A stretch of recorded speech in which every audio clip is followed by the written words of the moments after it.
రాష్ట్రంలో కొత్త ప్రభుత్వం ఏర్పడి 100 రోజులైంది.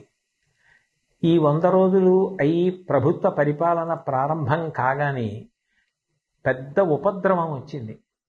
కృష్ణానదికి గొప్ప వరదలు రావడం, ఆ వరదల్లో ఎన్నో వేల కుటుంబాలు నిర్వాసితులు కావడం, ప్రజలు అన్నవస్త్రాలకి అలమటించడం లాంటివి కూడా సంభవించాయి. అటువంటి విపత్కర సమయంలో రాష్ట్ర ముఖ్యమంత్రి గౌరవనీయులు శ్రీ నారా చంద్రబాబు నాయుడు గారు జేసీబీ ఎక్కి పడవలో ప్రయాణం చేస్తూ బురద నీటిలో నడుస్తూ ప్రజలందరికీ కూడా ధైర్యాన్ని కల్పించి నేనున్నాను, బెంగ పెట్టుకోవద్దు అని చెప్పి వాళ్లలో ఒక స్థైర్యాన్ని నెలకొల్పారు. అలాగే మంత్రులు, అధికారులు, అనధికారులు అందరూ కూడా ఆ కష్టంలో ఉన్న ప్రజలందరినీ ఆదుకోవాలి అని గొప్ప ఆర్తిని చూపించారు. ఈ సందర్భంగా ప్రత్యేకించి ప్రస్తావించవలసిన వారు పారిశుధ్య సిబ్బంది.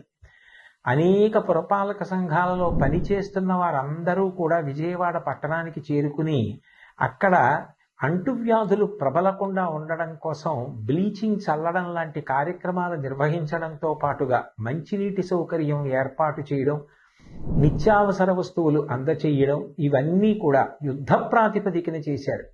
స్వచ్ఛంద సంస్థలకి సంబంధించినటువంటి అనేక మంది సభ్యులు, ప్రజలు, వ్యాపార సంస్థలు, విద్యా సంస్థలు ఇతోధికంగా విరాళాలను ప్రకటించాయి. నిజంగా ఇటువంటి కష్ట సమయంలో అందరూ ఏకోన్ముఖులై నడవడం, అటువంటి సమైక్యతాభావం చూపించడం చాలా చాలా గొప్ప విషయం. భాగవతంలో పోతన గారు ఒక మాట అంటారు, పరహితము చెయ్యునెవ్వడు పరమహితుండగును భూత పంచకమునకును, పరహితమే పరమధర్మము పరహితునకు నెదురు లేదు పర్వేందుముఖి అంటారు. పరుల యొక్క హితం కోసం ప్రవర్తించే వాళ్ళు ఎవరుంటారో వాళ్ళకి పంచభూతాలు కూడా సహకరిస్తాయి. ఇటువంటి కష్టకాలం వచ్చినప్పుడు ప్రజలందరూ కూడా ఒకే త్రాటి మీద నిలబడడం, అంత గొప్ప సమైక్యతా భావంతో కష్టంలో ఉన్న వాళ్ళందరినీ ఆదుకోవాలని ప్రయత్నించడం చాలా చాలా గొప్ప విషయం. రవీంద్రనాథ్ ఠాగూర్ చెప్పినట్టు, where the mind is without fear and the head is held high, where the world has not been broken up into fragments by narrow domestic walls అని స్త్రీ, పురుష, పండిత, పామర, కుల, మత, వర్ణ, వర్గ, ధనిక, పేద విచక్షణ లేకుండా అందరూ ఒక్కటిగా నిలబడి ఆ ఆపదని ఎదుర్కొన్నటువంటి విషయం నిజంగా ఎంతో స్ఫూర్తిదాయకం.